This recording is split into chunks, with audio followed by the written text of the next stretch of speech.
Kita awali dari surat Al-Fatihah. Bismillahirrahmanirrahim. Surah Al-Fatihah adalah surah yang paling penting di dalam kehidupan beragama kita, karena beda antara orang kafir dan orang muslim, kata Rasulullah SAW, adalah perbedaannya pada solatnya. Dan tidak sah solat kita kalau kita tidak membaca suratul Fatihah.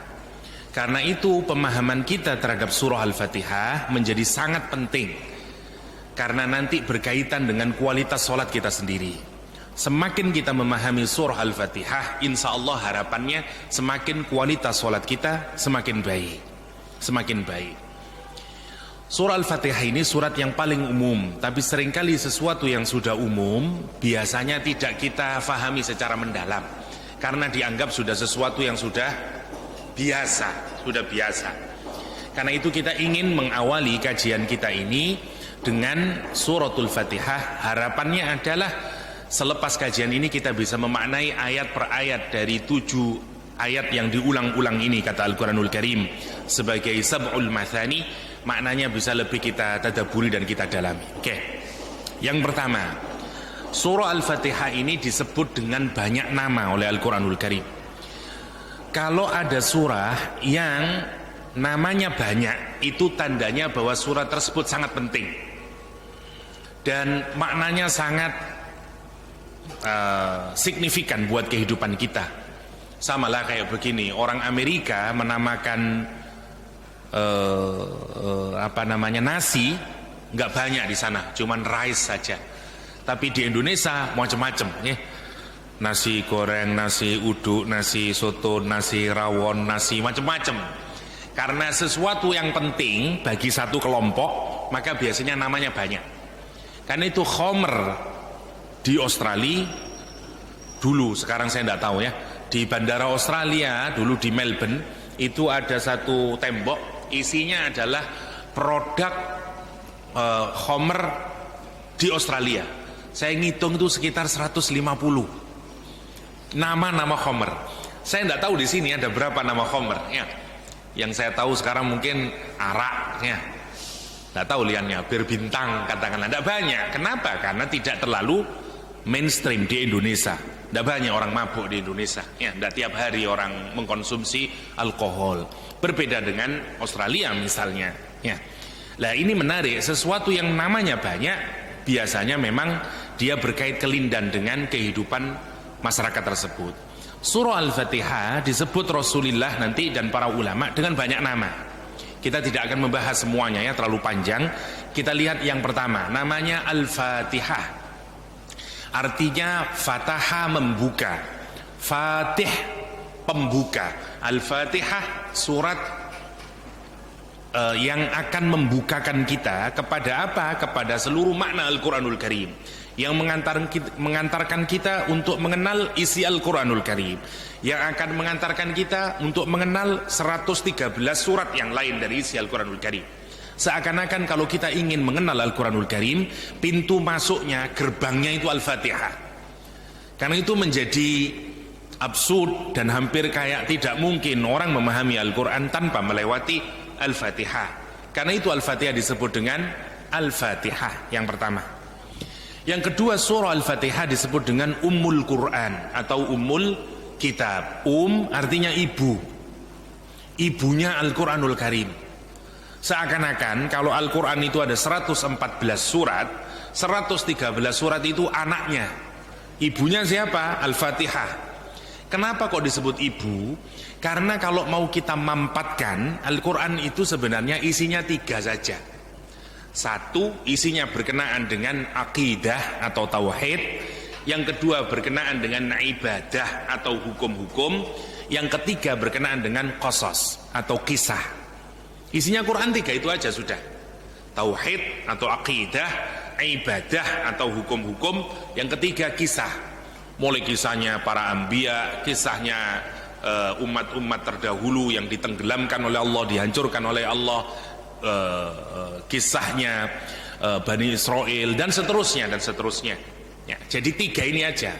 Yang menarik, surah Al-Fatihah itu 3-3-nya ada di dalam surat Al-Baqarah. Al-Baqarah, surah Al-Fatihah nggih. Akidah wonten di dalam surah Al-Fatihah, ibadah ada di dalam surah Al-Fatihah, kisah ada di dalam surah Al-Fatihah. Karena tiga-tiganya ada di dalam satu surah, maka surah ini disebut dengan Ummul Kitab.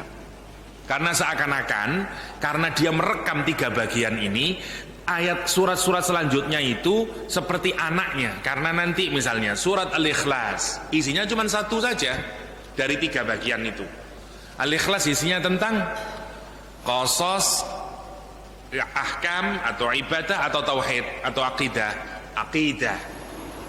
Karena itu nilainya, kata Rasulullah SAW, surah Al-Ikhlas nilainya adalah sepertiga Al-Quranul Karim. Kenapa kok sepertiga? Kata Imam Nawawi, karena isinya hanya berkenaan dengan akidah. Karena itu dinilai sebagai sepertiga Al-Quranul Karim. Oke, kalau ada surah yang disebut sebagai ibunya Al-Quranul Karim, ya, mothernya Al-Quranul Karim, wow, ini berarti sangat penting karena semuanya merujuk kepada Al-Fatihah. Al-Fatihah juga disebut dengan asy-syifa, obat. Karena sebenarnya tidak hanya Al-Fatihah, Al-Quran secara keseluruhan disebut dengan asy-syifa, tetapi Al-Fatihah secara khusus juga disebut dengan asy-syifa. Kenapa? Karena ada kisah yang menarik yang juga nanti bisa dikaitkan dengan makna syifa. Ada sekelompok sahabat Rasulullah SAW yang pulang dari dakwah, dan saat pulang dia melewati satu kampung. Tradisi zaman dahulu kalau ada orang ibnu sabil atau orang yang sedang dalam perjalanan melewati satu perkampungan, maka itu bagian dari hak ibnu sabil untuk tinggal di situ, dilayani, dikasih makanan, begitu zaman dahulu kala. Ya, seperti kalau kayak kita sekarang orang mendapatkan suaka politik, terus dikasih kalau dia melewati negara yang lain lah, kira-kira kayak begitu. Dulu begitu. Tapi ini menarik, kampung ini tidak ngasih kepada orang Islam ini. Dan ketua kampungnya atau ketua sukunya sedang disengat kalajengking.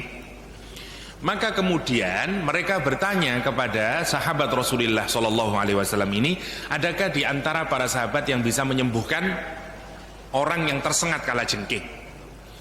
Salah seorang sahabat Nabi menyatakan, saya bisa, tapi saya akan mencoba menyembuhkan kepala sukumu, akan tetapi saya minta upah berupa kambing, beberapa ekor kambing. Disetujui, deal, disembuhkan dengan membaca Al-Fatihah, Bismillahirrahmanirrahim sampai amin, dilalah kersaning Gusti Allah, sembuh. Membawa pulang beberapa ekor kambing. Sampai di Madinah terjadi perselisihan di kalangan para sahabat tadi. Ada yang menyatakan, kamu ini masa menjual Al-Fatihah dengan kambing? Tidak boleh kambing ini. Akhirnya dilaporkan ke Rasulullah SAW, apakah kambing ini halal? Rasul menghalalkan kambing itu, boleh. Jadi kalau misalnya ada orang mengambil upah yang berkenaan dengan Al-Quranul Karim, boten nopo-nopo, bukan Al-Qurannya yang mau dibayar, akan tapi usahanya, lelahnya. Misalnya ada orang ngajar TPQ, ya boleh ndak Ustadz kita ngasih gaji bulanan? Boleh. Boleh. Kenapa? Karena ada usaha yang dia lakukan. Kalau kita bayar Al-Qur'annya, tidak cukup uang kita. Ya, tidak terbeli kalau Al-Qur'an itu. Tapi boleh. Sebagaimana hadis riwayat ini. Karena Quran itu bisa menyembuhkan tidak saja penyakit yang sifatnya rohaniah, kekotoran batin kita ini, tapi Quran juga bisa digunakan untuk menyembuhkan penyakit jasmaniah. Ya, jasmaniah. Karena itu disebut dengan asy-syifa. Al-Fatihah juga disebut dengan asy-syifa, ya. Dan sekian banyak makna nama yang lain dari surah Al-Fatihah. Saya cukupkan 3 saja ya, biar kita langsung masuk ke ayat pertama.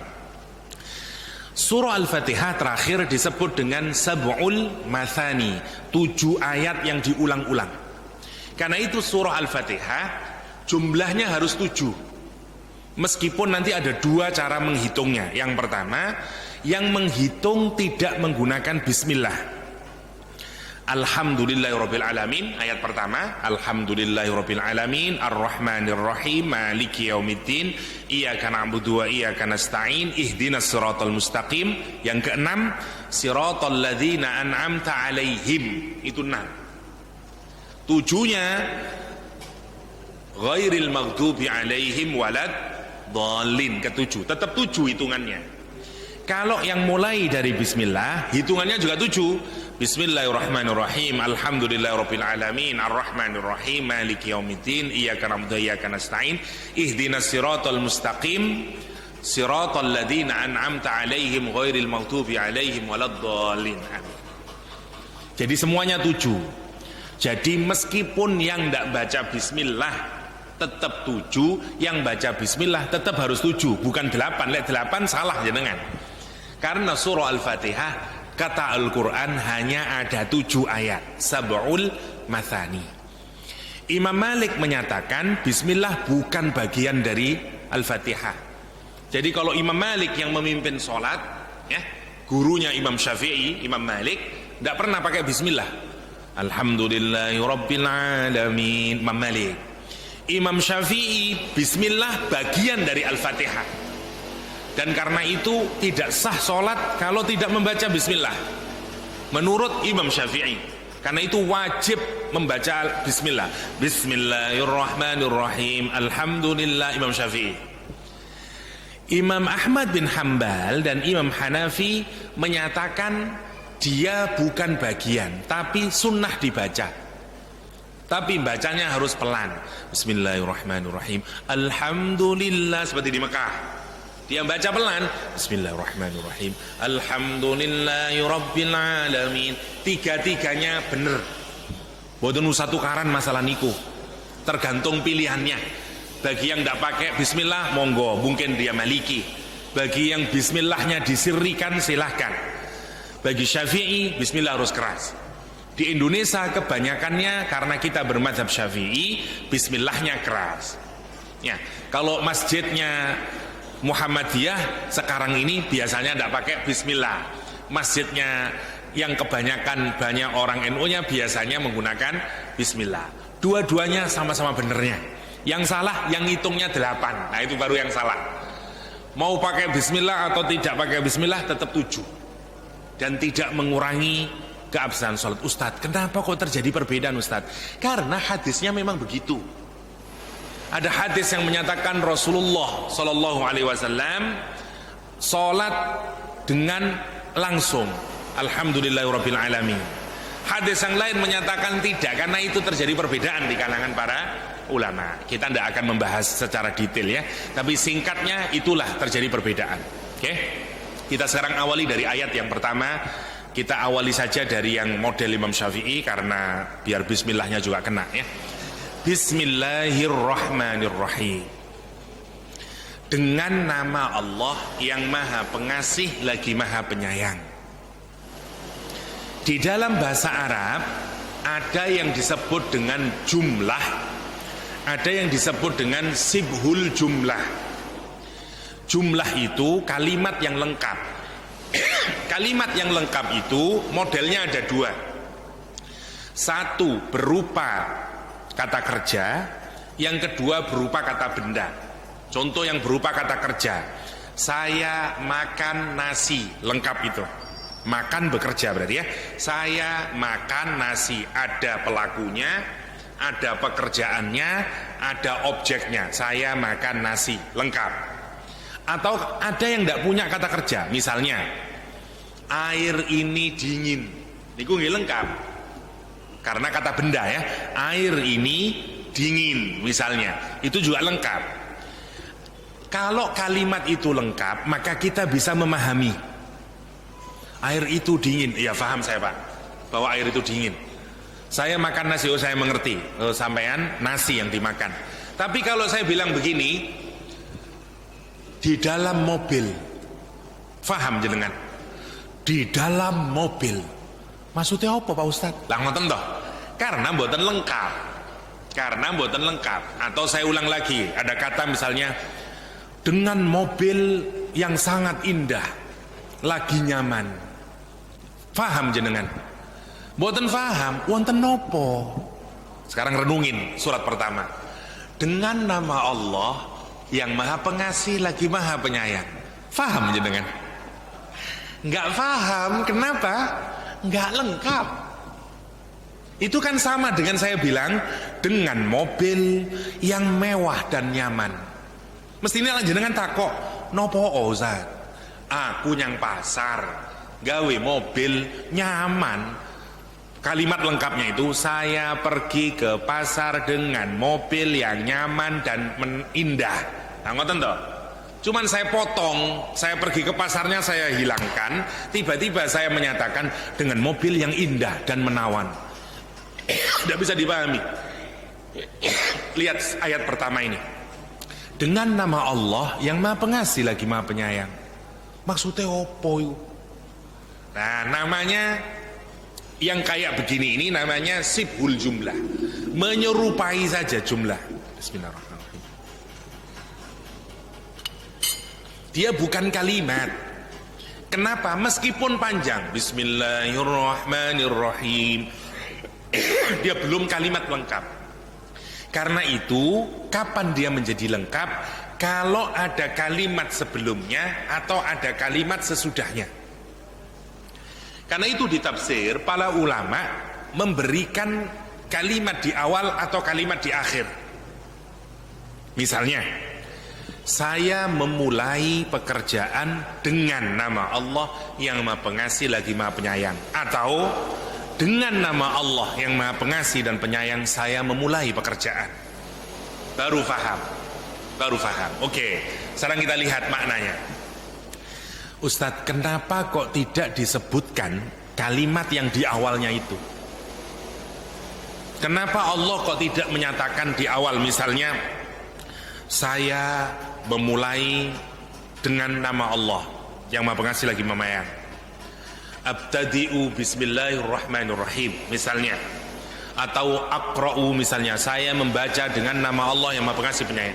Kenapa? Prinsipnya harus dengan ya, seperti yang kemarin-kemarin, sesuatu kalau Allah tidak tentukan secara detail berarti terbuka secara umum. Saya ulang lagi, sesuatu yang oleh Allah tidak dikhususkan berarti berlaku secara umum. Maka jenengan boleh di depan kata bismillah menambahi apa saja. Saya mau makan dengan nama Allah, saya mau sholat dengan nama Allah, saya mau mandi dengan nama Allah, saya mau menikah dengan nama Allah, saya mau bekerja dengan nama Allah yang Maha Pengasih lagi Penyayang. Ngoten maksudnya. Kenapa kok tidak ditertentukan?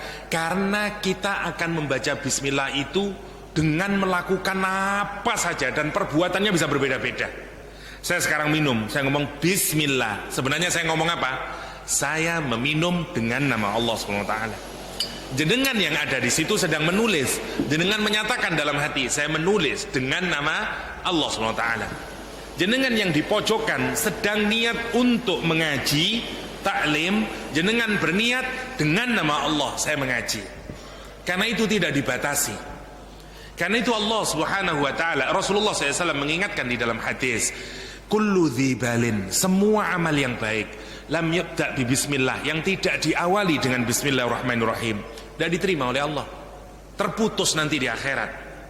Mau apa saja saya minum tidak pakai bismillah, dia hanya menjadi urusan dunia, tidak ada pahalanya.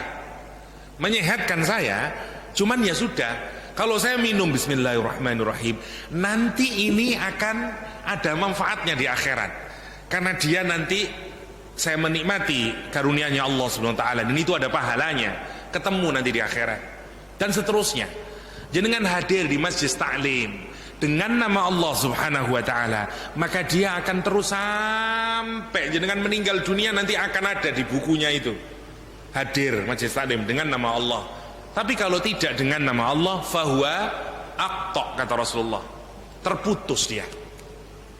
Karena itu sekarang jenengan lek mau bismillah, sebenarnya di dalam sebelumnya, di dalam hati kita ngomong nopo? Ya Allah, saya sholat dengan namamu ya Allah. Nopo mawon saniki. Ini menarik ya. Kenapa? Karena kita harus punya kesadaran orang Islam niku. Jenengan mau melakukan apa saja harus dengan nama Allah. Nah sekarang bayangin, kira-kira kalau jenengan ingat Allah terus 24 jam, ada ndak aktivitas jenengan yang tidak bernilai pahala? Boten wonten, semuanya jadi pahala. Sampean bergerak jadi pahala, nopo mawon jadi pahala, pak ambaan jadi pahala, nopo mawon yang ngiris bawang jadi pahala. Apapun yang jenengan lakukan bisa menjadi pahala. Kapan? Kalau kita menyadari makna Bismillahirrahmanirrahim. Maka makna pertama dari Bismillah itu kalau diletakkan di depan, ya, kalau diletakkan di depan, misalnya ya, saya memulai dengan Bismillah, baknya itu fungsinya untuk lil ilsaq. Lil ilsaq itu maksudnya nempel terus, tidak bisa dipisahkan. Maksudnya kita ini kalau ngomong Bismillahirrahmanirrahim, membaca Bismillah, pertama yang harus kita sadari adalah kita ini melibatkan Allah di dalam pekerjaan kita, terus dipantau oleh Allah Subhanahu wa Ta'ala, tidak pernah terpisah itu. Itu yang pertama. Jadi kita sadar sesadar-sadarnya bahwa saya sedang melakukan perbuatan ini dan saya melibatkan Allah dalam perbuatan ini. Itu namanya Bismillah. Mana yang pertama? Lil ilsaq, baknya itu nempel terus. Maka jenengan kula tanglet, kalau kita ini sadar melakukan perbuatan dengan kesadaran bahwa dipantau oleh Allah, bersama dengan Allah, kira-kira kita bisa melakukan perbuatan itu menjadi perbuatan maksiat? Boten saged. Jenengan kerja bisa maksiat kalau sadar bahwa itu kita melakukan pekerjaan itu bersama Allah Subhanahu wa Ta'ala. Boten saged karena kita merasa dipantau oleh Allah Subhanahu wa Ta'ala. Ya, yang menarik, kenapa sih kalau bersama Allah?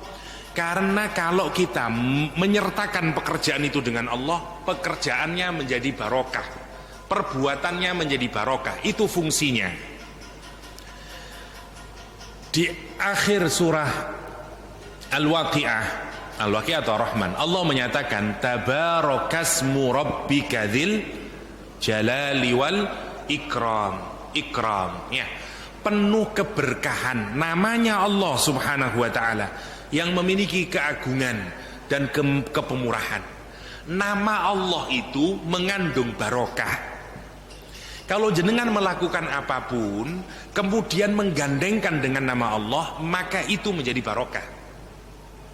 Saya kasih contoh, jenengan boten percaya kalau nama Allah itu barokah. Saya mau ngaji agak telat, mau ngaji ke rumah seorang polisi, ya. Kemudian karena mau agak telat, saya lewat kiri di tol, melanggar. Anda boleh mestinya, di depannya ada polisi, ditangkaplah. 5 mobil ketangkap semuanya. Red. 1 mobil kena, 2 mobil kena, ganti saya. Saya buka kacanya, saya bilang, Bapak tadi tahu kesalahannya? Iya, mohon maaf Pak, saya mau ngaji di rumahnya Bapak. Saya nyebut orangnya. Saya mau ngaji di rumahnya Bapak itu. Oh, Bapak mau ngaji? Nggih Pak, ngapunten. Oh ya mohon Pak, mohon maaf, silakan Pak. Mboten jadi ditilang. Nggih. Pertanyaan saya, namanya siapa itu yang mengandung barokah? Namanya Pak Polisi. Saya nyebut namanya saja itu jadi barokah, padahal masih sekedar nama seorang polisi, di jalan jadi barokah. Mosok jenengan boten percaya kalau menyebut namanya Allah jadi barokah dalam perbuatan kita. Ini contoh di duniawi ya, urusan duniawi ini. Saudi apalagi, polisinya Saudi itu susah untuk disogok, marah dia kalau disogok. Ya, tapi lah jenengan kenal salah satu pangeran atau orang yang terkenal, langsung lancar semuanya. Itu cirinya polisi Saudi. Ya, kalau kita kenal nama siapa lah, pangeran siapa, wah lancar urusan. Ya, misalnya. Menarik kalau kita pikirkan bahwa nama itu mengandung barokah. Nama itu mengandung barokah. Sekarang monggo dipikirkan, Allah menyatakan penuh keberkahan namanya Allah Subhanahu wa Ta'ala. Tabarakasmu rabbika dzil jalali wal ikram. Maka nopo mawon kalau jenengan melakukan apa saja dengan disertai nama Allah mesti barokah. Rasulullah SAW menyatakan, Siapa yang menikah karena Allah, berarti dia menikah dengan nama Allah Subhanahu wa ta'ala, dan dinikahkan karena Allah Subhanahu wa ta'ala. Apa kata Rasulullah SAW? Orang itu wajib mendapatkan pertolongannya Allah. Barokah tuh, barokah. Nopo mawon jenengan menikah karena Allah, pernikahannya nanti barokah. Duwe anak, nih, melakukan hubungan misalnya atau apapun sajalah, semua kegiatan rumah tangga dengan bismillah, anak-anaknya nanti barokah. Kita makan dengan bismillah, makanan itu menjadi barokah.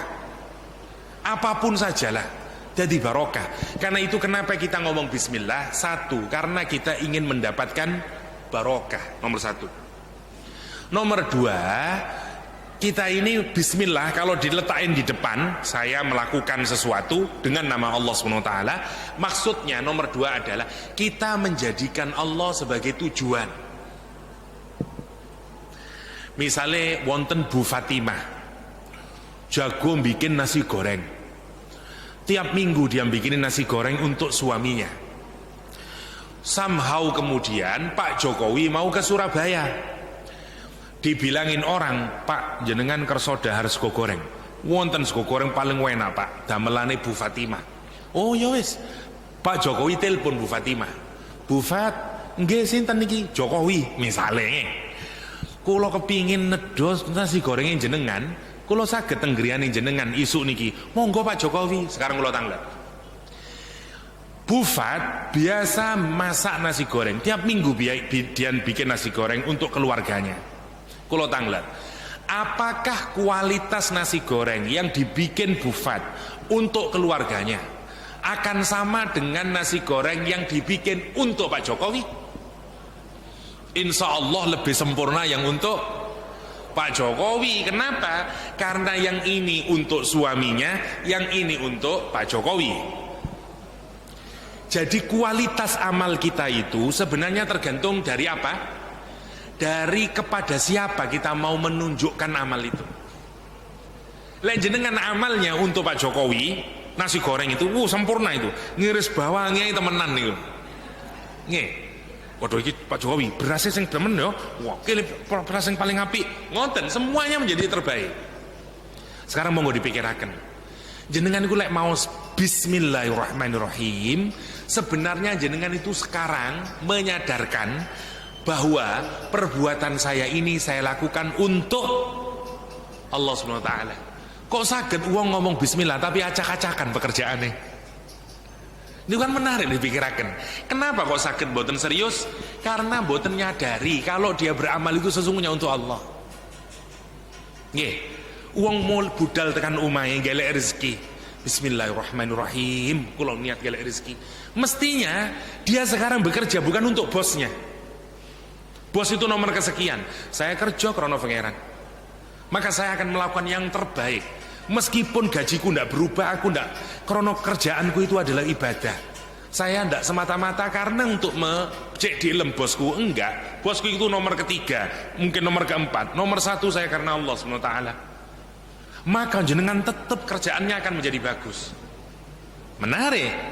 Jenengan istri, terus jenengan niat masak untuk suami, bismillahirrahmanirrahim. Aku melakukan ini duduk krono bojoku pertama-tama, karena aku ingin Allah menyuruh saya membahagiakan istri suami saya. Saya lakukan ini karenamu ya Allah. Semoga jangan nasem ini membuat engkau ridho ya Allah. Jalaran teko aku nggawe jangan nasem, engkau ridho dengan saya ya Allah. Nomor loro bojoku cek ridho, tapi nomor dua itu. Makanya nanti kalau sudah jadi jangan asem, bojo mule terus mangan, kok ngini jangan asem ini, jenengan kecewa atau enggak? Boten kecewa, kenapa? Karena tujuan pertama ke Allah. Enggak apa-apa mas, masih sampai enggak seneng. Aku enggak jangan asem itu karena Allah. Wabot ngoten niku. Dan kita enggak akan pernah kecewa dalam hal apapun. Dan itu harus dilatih, nopo mawon. Dadi takmir masjid, dadi nopo mawon krana Allah. Wono wong sing ngilokno kene macem-macem. Aku gak krana menungso aku nyang masjid iku. Krana pangeran aku nyang masjid iku. Bah aku digilokno apa? Gak ngurus aku ndak nolok penilaian wong. Marine wong-wong sing ngilokno aku iku mati. Padha ae. Lah apa aku mikir wong iku? Saya hanya mencari ridhonya Allah. saya tujukan amal saya, bakti saya di masjid untuk Allah Subhanahu wa taala. Niku maknane bismillah. Lah jenengan lek salat mangke, monggo direnungi. Pas salat niku atinu kita ndrodok. Ya Allah, saya melakukan salat ini untukmu ya Allah. Meskipun nggih rupane kados ngeten niki ya Allah. Maka jenengan insyaallah akan melakukan yang paling terbaik. Bacaannya akan sebaik mungkin. Rukuk kita akan rukuk yang paling terbaik. Kenapa? Karena kita sadar ini salat untuk Allah. Dudu untuk calon mertua. Nggih. Dudu untuk siapapun saja, tapi untuk Allah Subhanahu wa taala. Itu yang pertama ya, ya. Sekarang bagaimana kalau kalimatnya diletakkan di akhir? Dengan nama Allah yang Maha Pengasih lagi Penyayang, saya bekerja, saya mandi, saya sholat. Maksudnya kalau diletakkan, kalau pelengkap dari kalimat tersebut diletakkan di akhir, maksudnya kita ini harus menyadari nopo mawon dari pekerjaan kita wonten keterlibatannya Allah di dalam pekerjaan kita.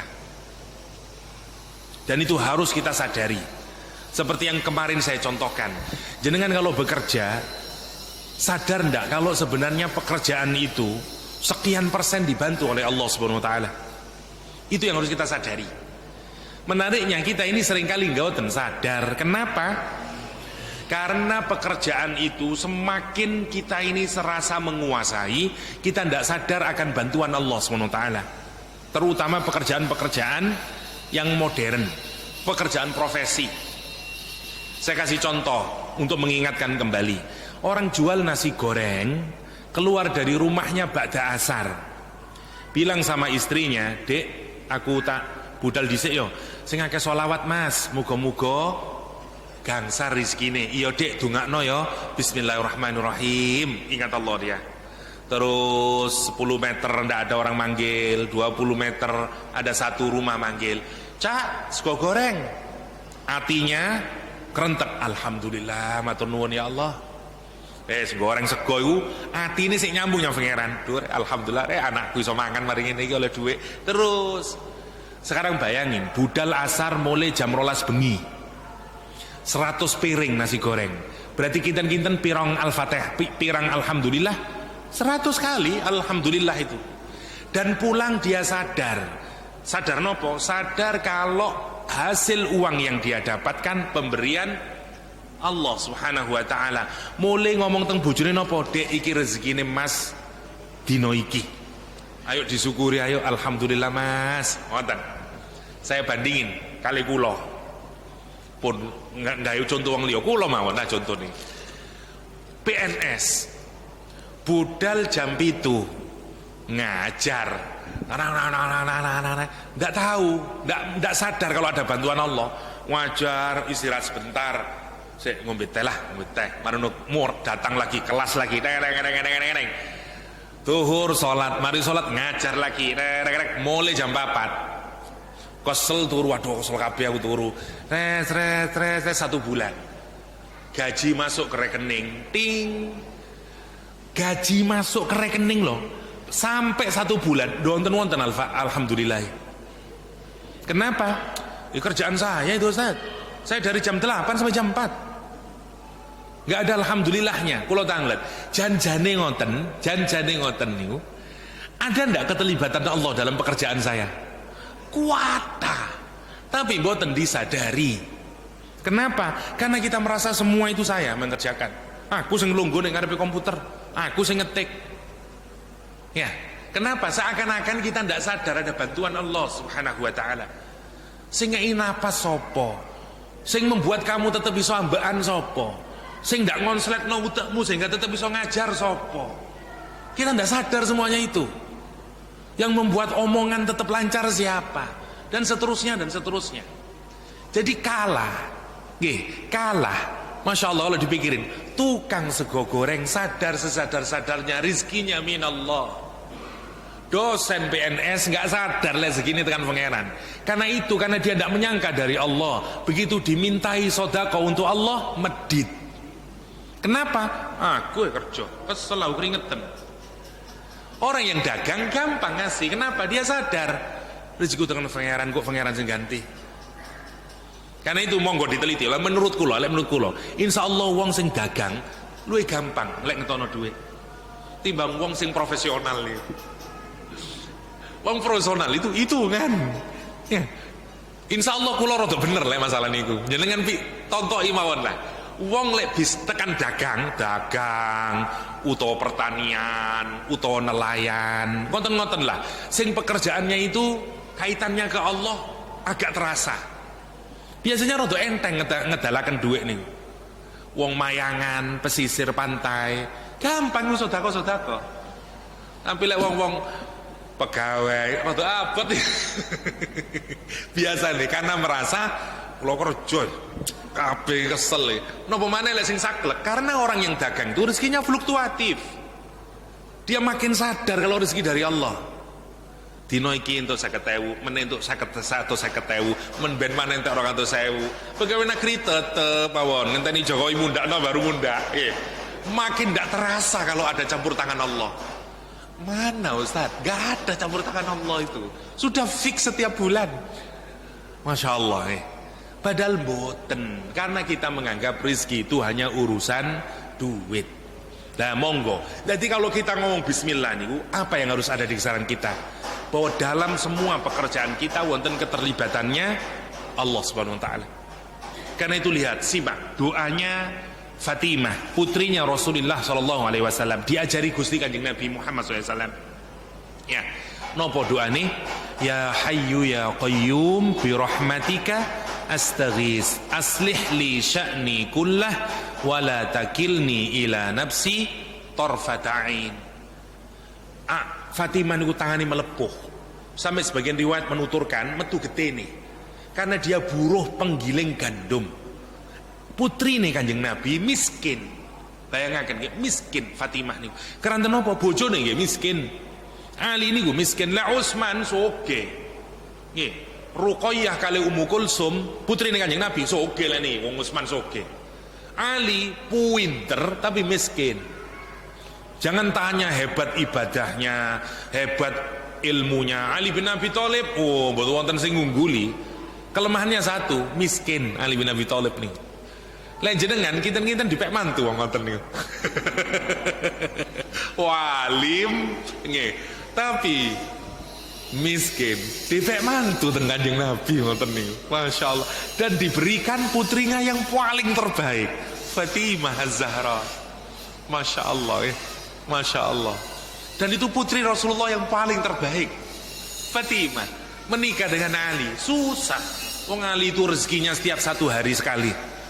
Ali itu salah satu pekerjaan Sayyidina Ali adalah buruh air, ngunyuk bawa air apa. Tapi jangan tanya ketangkasannya. Ya, jago perang, belum pernah kalah Ali bin Abi Thalib kalau perang tanding.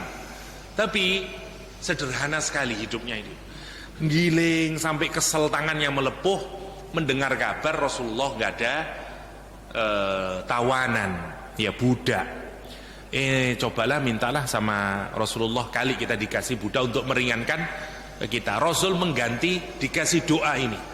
Doanya ya Hayyu ya Qayyum, wahai yang maha hidup, wahai yang maha mengestabliskan apapun saja ini, ya Qayyum, aslih li, baiki semua urusanku ya Allah. Doa ini, aslih li, baikkan, bereskan semua urusanku ya Allah.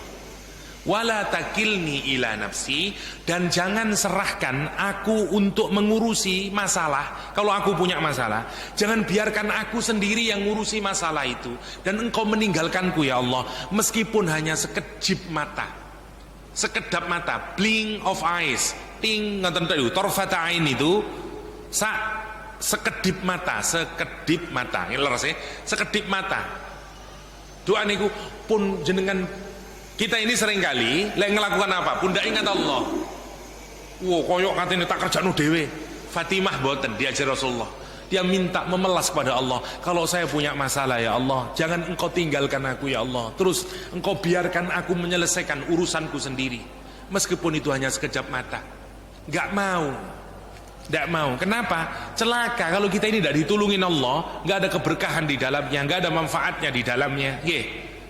Kados wong-wong sing kufur, apa kata Al-Quran? Dzarhum fi khawdihim yal'abun. Biarkan saja mereka di dalam kebingungan mereka. Banu wis dari Gusti Allah. Wong lek kufur kepada Allah, ahli maksiat. Apa kata Al-Qur'an? Wis banu ben nyungsep sekalian. Dia tenggelam di dalam kebingungannya sendiri, kata Al-Qur'anul Karim. Masya Allah, Masya Allah. Kita ini minta jangan ditinggalkan oleh Allah. Nopo mawon. Kalau sedih, kalau bahagia, kalau apapun.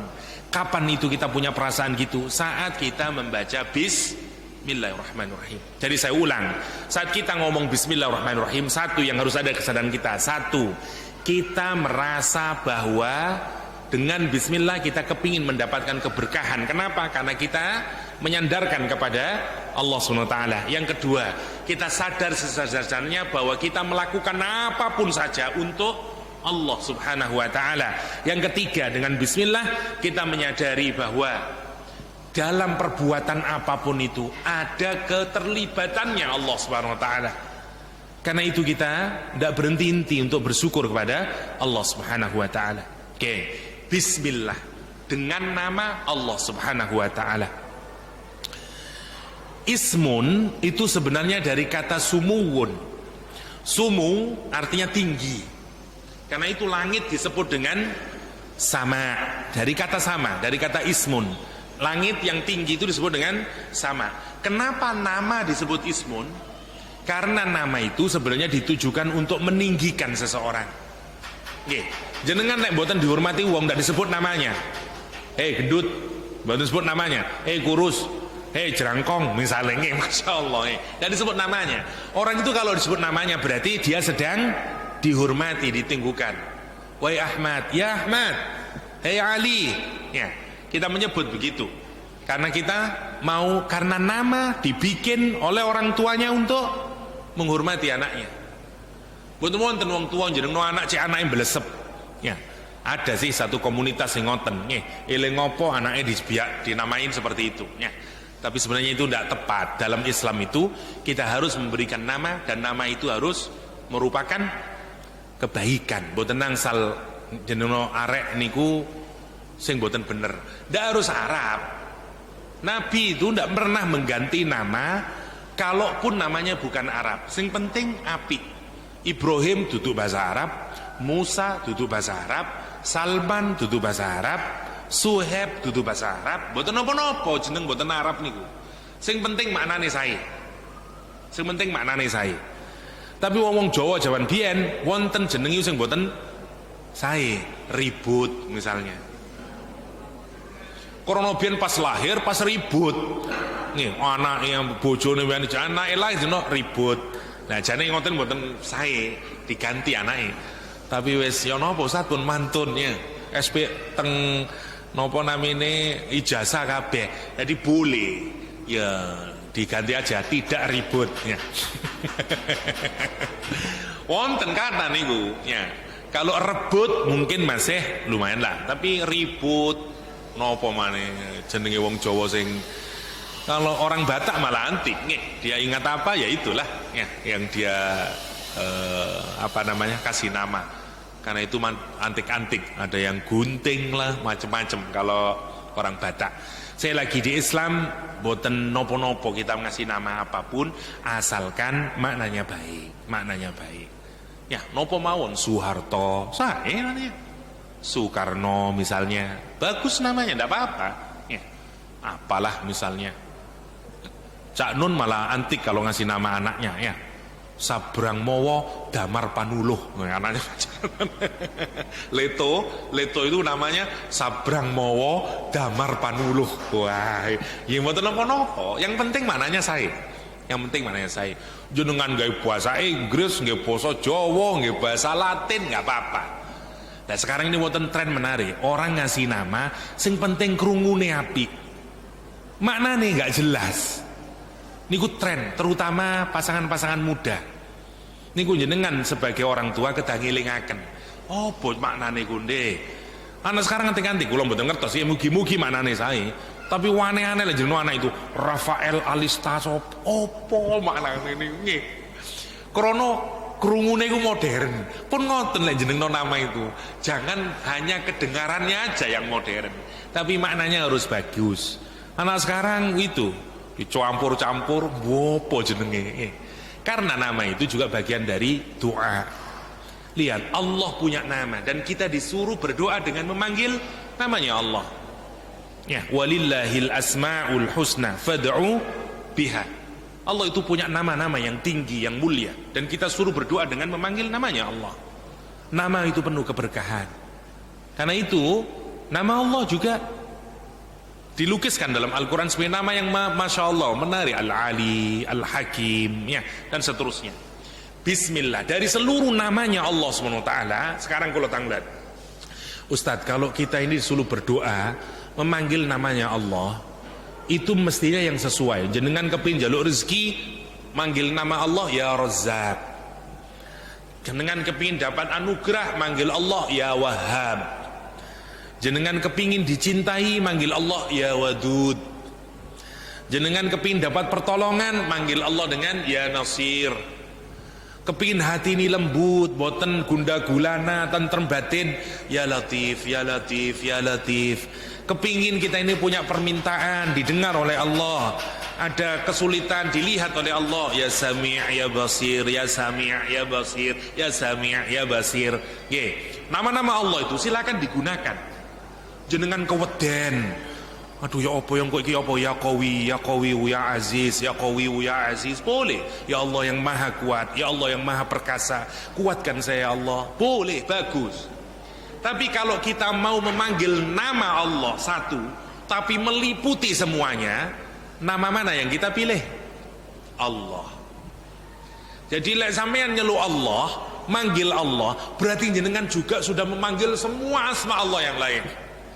Karena itu Allah bisa kita gunakan untuk minta rizki. Allah bisa kita gunakan nama Allah, maksud saya. Ya Allah, kulon di rizki boleh. Ya Allah, nanti anak sing soleh boleh. Ya Allah, dan segala macamnya. Tapi buatan cocok lah jenengan ngomong misalnya, ya Wadud minta rizki, misalnya kurang tepat. Ya Razzaq mestinya. Karena itu di Bismillah buatan ngeten munine. Bismillahirrahim bukan, atau Bismil Jabbar buatan. Bismillah. Karena namanya Allah itu Allah. Ya, kita tidak boleh ganti. Jenengan kalau sudah kenal dengan Allah, mestinya memanggil Allah dengan sebutan Allah. Ustadz, tidak boleh tak kita manggil pangeran? Boleh. Tidak boleh manggil God? Boleh. Cuman mestinya bagi orang yang sudah kenal namanya Allah, mestinya kurang tepat lah. Jenengan boleh manggil saya Bapak, boleh. Manggil saya apa? Boleh. Mas boleh. Cuman kalau jenengan kenal saya, mestinya kan manggil Yahya. Itu jauh menunjukkan keakraban. Kita yang kenal Allah, panggillah dengan namanya.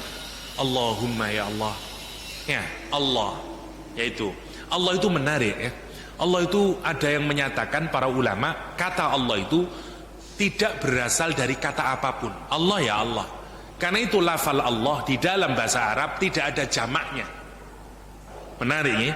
Kata yang tidak punya bentuk jamak ya Allah itu. Allah ya Allah. Bagaimana dijamakkan? Tidak ada jamaknya. Yang lain ada jamaknya. Masjid, satu masjid. Kalau banyak masjid, masajid. Oh ada. Nih. Kitabun, buku. Jamaknya kitab, kutubun, buku-buku.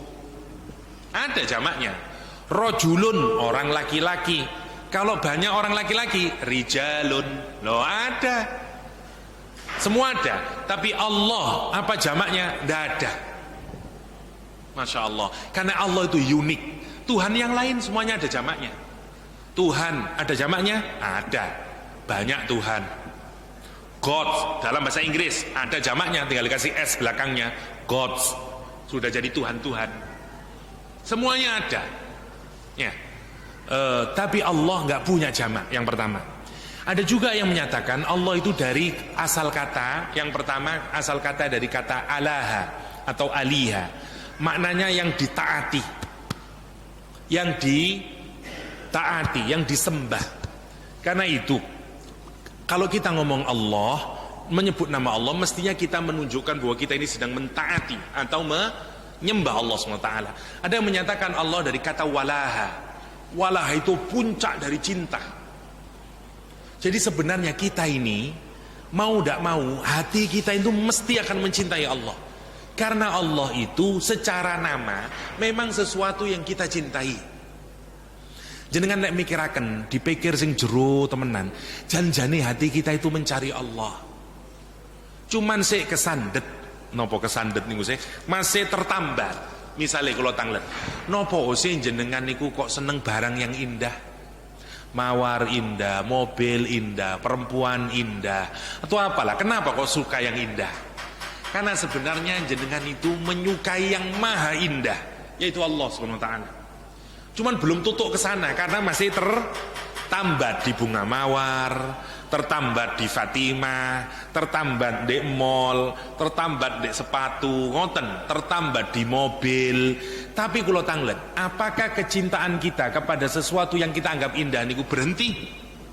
Boten pernah berhenti. Itu tandanya kita ini masih mencari terus, mencari terus, mencari terus, sampai ketemu ujungnya nanti sebenarnya yang kita cari itu Allah. Kenapa? Karena semuanya ini makhluknya Allah, ciptaannya Allah, yang mengantarkan kita kepada Allah. Ngoten mesti ini. Wes ero mobil iki apik, sik kepingin mobil yang lain lagi, kepingin yang mobil lagi, sampai ujungnya sebenarnya aku golek apa sih? Allah. Semuanya nih, ngoten asline urip nih. Lah, karena itu disebut dengan Allah. Maka begitu kita ngomong nanti kalau sholat ya, bismillah, sadari itu. Dengan namamu ya Allah, aku sholat ini untukmu ya Allah. Aku sholat ini sadar bahwa ada pertolonganmu ya Allah. Saya sholat ini hanya untukmu ya Allah. Dan engkau ya Allah tempat saya mengabdi, tempat saya bersujud, tempat saya akan mencurahkan seluruh isi hati saya ya Allah. Ya, Ar-Rahman Ar-Rahim. Saya jelaskan nanti Ar-Rahman Ar-Rahimnya di ayat yang ketiga. Kita masuk ayat kedua sekarang. Bismillahirrahmanirrahim. Alhamdulillahi Rabbil Alamin. Alhamdulillah kalimatnya lengkap. Alhamdu dari kata dua. Satu memuji, dua bersyukur. Jadi kalau diterjemah sebenarnya segala puji dan syukur. Nonton. Cuman terjemahan bahasa Indonesia biasanya mboten diparingi syukur. Baik terjemahan Kemenak atau terjemah Al-Quran yang lain. Kalau dalam bahasa Inggris bener nerjemahin. Kalau dalam bahasa Inggris biasanya dengan kalau punya yang terjemah bahasa Inggris biasanya terjemahnya all thanks, all praise and thank are due to Allah. Leres niku. Segala puji dan syukur, terima kasih untuk Allah. Karena apa? Karena ngeten nggih, lek pujian tok bahasa Arabnya itu as-sana atau al-madhu, niku pujian. Kalau syukur bahasa Arabnya asyukru. Kalau pujian dan syukur dijadiin jadi satu, namanya alhamdu. Kita ini bisa bersyukur tapi tidak memuji, bisa memuji tapi tidak bersyukur. Contoh, wonten nopola, apalah di luar ini, misalnya mobil wapi di luar, kita memuji mobil itu, wow, jabi, wow. Jenengan bersyukur, boten, cuman memuji saja. Tapi lek mobil niku terus diparingin jenengan, satu memuji, dua bersyukur. Matur nuwun ya. Ya syukur ya memuji. Ada orang memuji tapi tidak, ada orang bersyukur tapi tidak memuji. Wonten. Nah, kalau kita bersyukur dan memuji sekaligus, maka kita ini melakukan hamdalah. Satu, kita memuji Allah. Kenapa jenengan muji Allah? Karena memang Allah layak dipuji. Kebaikannya, keindahannya, kebesarannya, kebijaksanaannya, ilmunya, dan segala macamnya. Kita puji Allah nih. Sadar boten sadar, jenengan pasti akan memuji Allah. Kalau boten percaya naik gunung, begitu sudah di atas gunung kita melihat pemandangan yang istimewa, lah keluar dari mulut kita, Masya Allah, Subhanallah, Duh Gusti, oh my God. Pasti kita ingat Allah. Jenengan sendirian di laut terombang-ombang, ingat siapa jenengan? Allah. Nonton langit, ingat Allah. Ya, jadi kita ini memuji Allah SWT melalui ciptaannya. Dan kita ini kalau sadar pasti kita memuji Allah atas semuanya, atas nikmat yang diberikan Allah kepada kita. Yang pertama kita puji Allah, yang kedua kita bersyukur. Kenapa kita bersyukur? Karena Allah terus menerus memberikan kebaikan kepada kita detik ini. sampai nanti kita meninggal dunia. Kita ini menyadari Allah itu terus ngasih kebaikan buat kita. Dikasih nafas kita, dikasih kesempatan untuk bisa sujud, dikasih kesempatan untuk bisa ta'lim, dikasih kesempatan untuk meniti jalan ke surga. Nopo niku lek mboten nikmat. Karena itu aku puji ya Allah, dan sekaligus aku bersyukur kepadamu ya Allah. Niku namine alhamdulillah. Jadi kalau kita ngomong alhamdulillah niku, batin kita itu harus ngomong ngoten. Kula puji panjenengan ya Allah, engkau memang yang paling layak untuk dipuji. Duduk kula ya Allah, wong-wong ngarani kula hebat, mboten ya Allah, panjenengan sing hebat ya Allah. Saya ini tidak ada apa-apanya, kalau engkau tidak memberikan saya tidak bisa ngapa-ngapain. Terima kasih kepadamu ya Allah, alhamdulillah. Kenapa kita muji? Karena Allah Rabbul Alamin. Allah itu Rabb. Rabb itu maknanya banyak. Yang pertama mencipta, yang kedua merawat, yang ketiga mendidik, yang keempat menguasai, yang kelima yang mengatur, yang memberi. Semuanya itu maknanya Rabb. As-Sayyid, Al-Murabbi, Al-Mu'ti, Ar-Razzaq, itu semuanya Al-Mun'im. Semuanya ini makna dari kata Rabb. Karena itu kata Rabb boten saged diterjemahkan asli nih. Kita menyebutkan Tuhan. Ya, Rob artinya Tuhan. Boten saja nih Rob niku yang menyiptain kita, yang ngasih nikmat sama kita, ngasih rizki sama kita, ngerawat kita mulai dari kecil sampai nanti meninggal dunia, yang ngasih planning buat hidup kita, nanti kamu akan begini, ini jodohmu nanti di sini, rizkimu hidup dunia sekian. Itu semuanya Allah SWT. Namanya Rob. Kita ini berterima kasih dan memuji kepada Allah atas apa? Atas karunia Allah yang telah menciptakan saya, yang ngasih rizki sama saya, yang ngatur hidup saya, yang memberikan apapun yang saya miliki sampai detik hari ini, yang ngasih anak saya, ngasih suami saya, ngasih istri saya, ngasih semuanya. Kulo syukur ya Gusti, kulo memuji Engkau ya Allah. Bukan hanya karena Allah ngatur saya, tapi ngatur seluruh alam semesta ini. Ngatur matahari yang gak pernah telat satu detik pun, ngatur rembulan, ngatur angin, ngatur semuanya. Kita puji Allah itu, alhamdulillahirabbil alamin. Jenengan nek bener-bener menjadi alhamdulillahirabbil alamin, ndak ada ruang buat kita ini untuk galau, untuk sumpek, untuk mboten nerami apapun yang Allah lakukan buat kita hidup di dunia. Monggo niku direnungi mangke menawi salat. Pas maos alhamdulillah, temen dilebetaken ati, kula muji panjenengan Gusti, kula matur nuwun teng panjenengan Gusti atas nopo mawon sing panjenengan sampun paringaken dumateng kula. Apapun ya Allah, anak-anak saya yang nakal itu pasti untuk kebaikan buat hidup saya nanti. Kula terami Gusti, saya bersyukur padamu. Suami, istri, tetangga, seluruhnya niku direnungi teng mriku. Kenapa? Karena Allah yang merawat, Allah yang menciptakan. Yang pertama, bismillahirrahmanirrahim. Yang kedua, alhamdulillahirabbil alamin. Yang ketiga sekarang, ar-rahmanirrahim. Engkau Allah yang maha pengasih lagi maha penyayang. Sebenarnya Rahman dan Rahim boten saged diterjemahkan pengasih penyayang.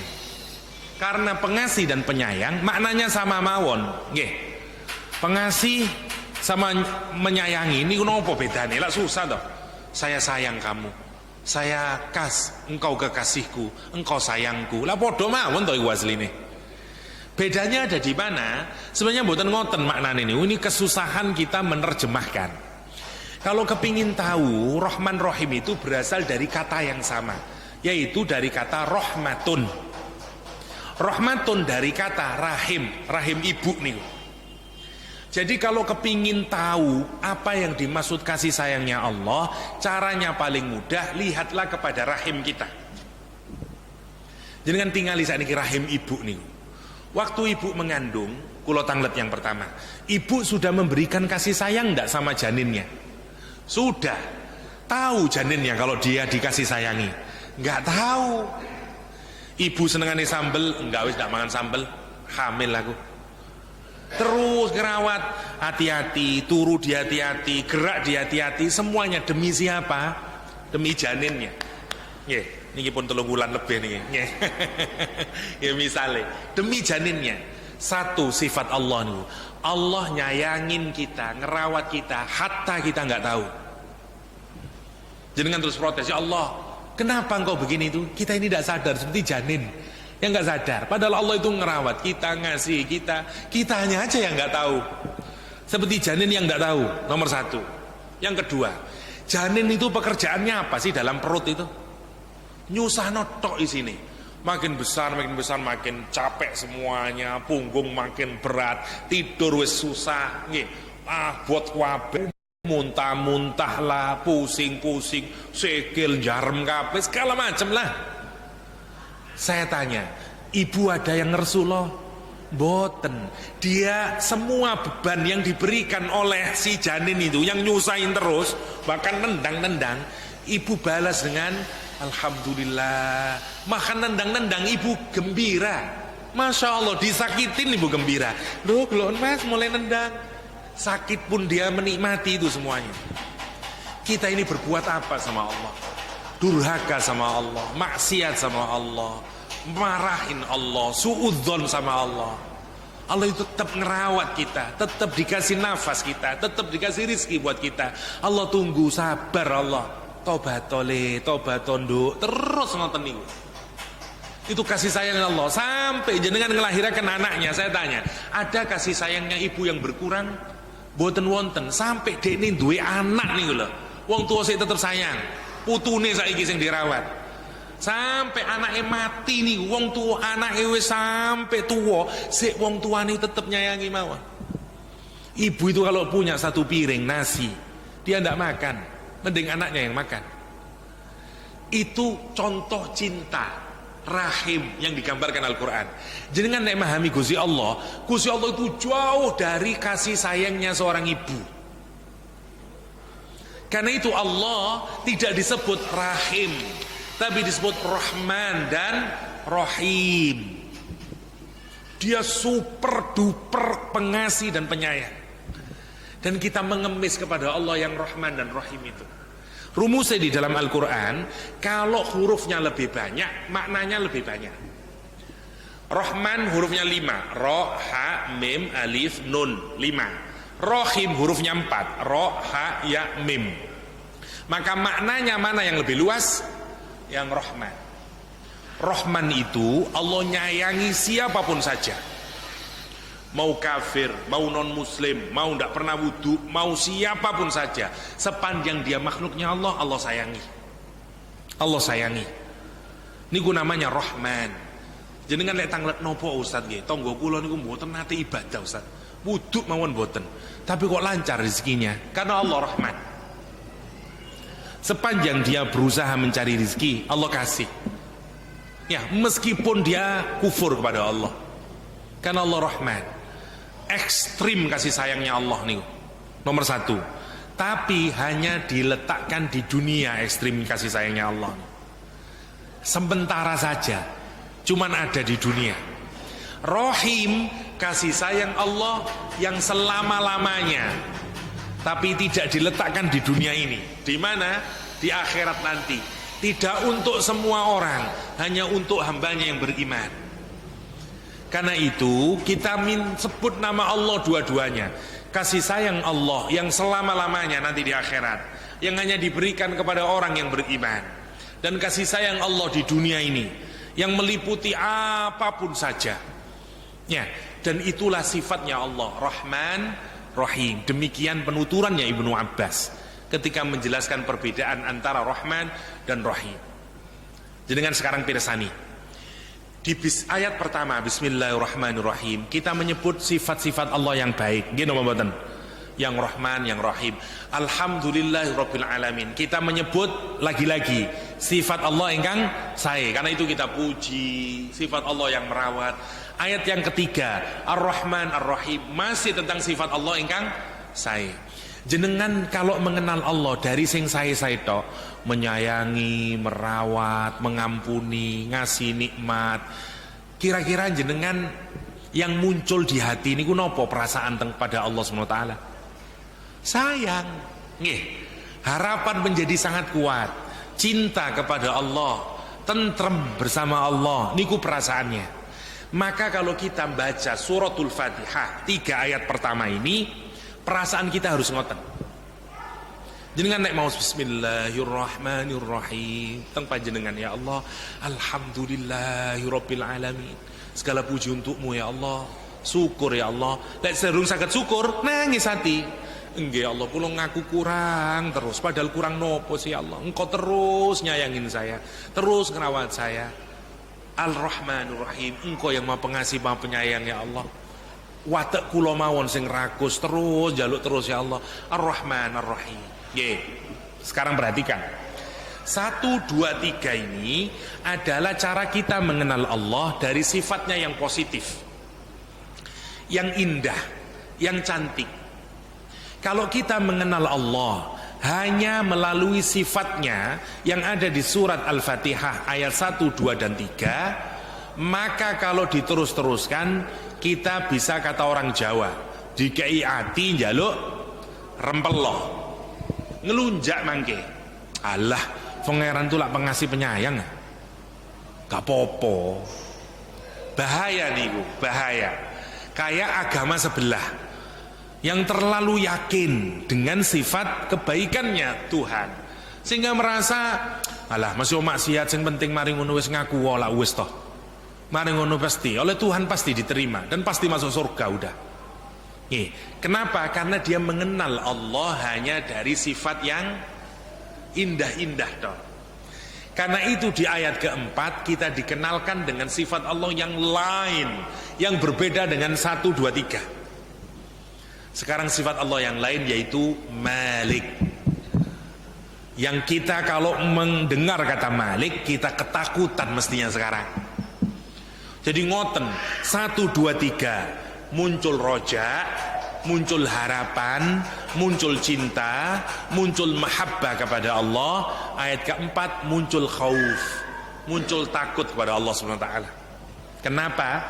Karena nanti Allah yang Malik, Allah yang jadi raja, tidak ada yang punya kekuasaan sama sekali. Allah yang memiliki, tidak ada yang punya milik sama sekali. Kapan? Yaumiddin, hari kebangkitan. Hari din maknanya banyak. Salah satu maknanya din adalah hutang.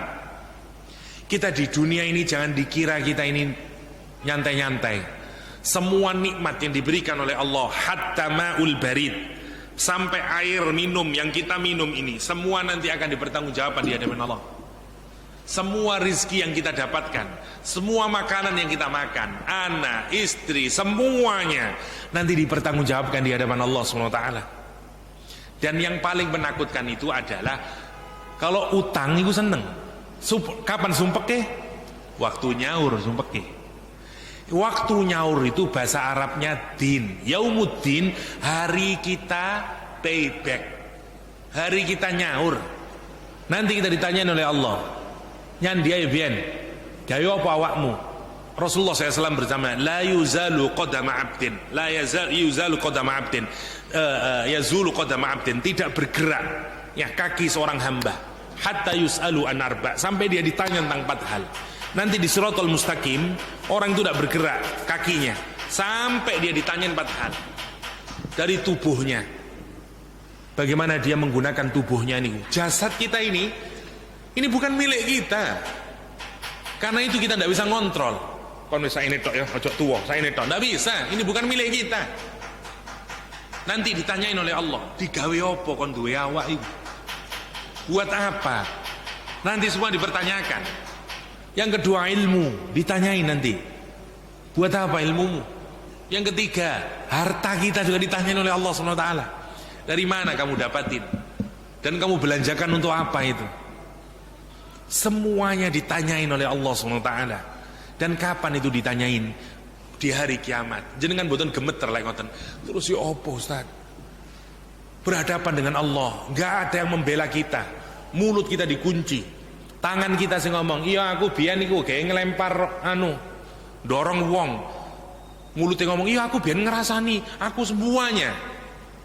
Yauma nakhtimu ala afwahihim wa tukallimuna aydihim wa tashhadu arjuluhum. Kakinya yang bersaksi bima kanu yaksibun, terhadap apa saja yang mereka lakukan.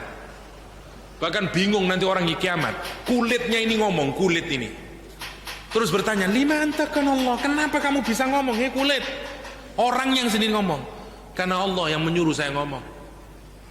Sekarang ini milik kita, tapi sebenarnya dia merekam seluruh perbuatan yang kita lakuin. Dan nanti dia akan bertanggung jawab. Dia nanti akan membuka semua kedok kita di hadapan Allah. Sing saiki dipupuri, sekira tetep putih, seakan-akan milik kita. Di akhirat nanti dia yang akan masak kita. Masya Allah, menakutkan itu. Lah di saat itu Allah bertanya, ayo sopo sing ngerasa sombong, sing merasa dulu punya kekuatan, punya otoritas, punya kekuasaan. Limanil mulkul yaum, kata Allah. Siapa yang punya kekuatan sekarang? Satu pun makhluk tidak ada yang bicara. Allah berkata dalam Al-Quran, Lillahil wahidul qahar. Nggak ada. Nah, saat kita menyatakan maliki yaumiddin, atine jenengan kedan rodok ngoten niku. Ya Allah, terus ya nopo ya Allah Gusti, mangke kalau saya berhadapan di depanmu ya Allah, saya harus mempertanggungjawabkan semua amal saya ya Allah, semua nikmat yang kau berikan. Tidak ada lagi yang bisa menolong saya kecuali saya sendiri nanti ya Allah. Bantu saya ya Allah, engkau Malik ya Allah. Ngoten. Jenengan nek mangke salat bengi, salat ijenan direnungi niku ngoten. Insyaallah berubah kualitas salat kita nih. Lah nangis. Diulang lagi, maliki yaumiddin. Dereng Gusti ya napa besok kula Gusti, panjenengan tulungi Gusti, maliki yaumiddin. Diulang mboten napa-napa, berapa kali terserah jenengan. Diulang maliki yaumiddin.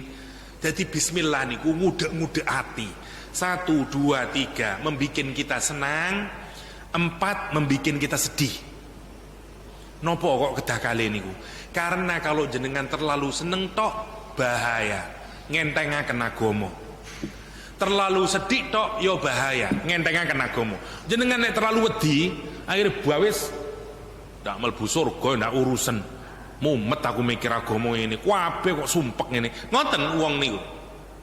Kapan kita ini jadi terus saya kalau ada dua-duanya perasaan di dalam hati? Yo seneng, yo wedi. Yo berharap, iya takut. Kalau kita punya harap takut, maka kita akan terus istiqomah. Ngoten prinsipnya. Kados jenengan niku waktu awal-awal mau bidik calon istri kita ini loh. Mboten pati jelas. Dekne koyo isih seneng, tapi durung jelas pisan. Aku ya wedi dekne terus ana sing disenengi. Lah mumet to sampean. Istiqomah banget lah itu. Berusaha terus nyedeki. Kenapa? Karena kita belum jelas.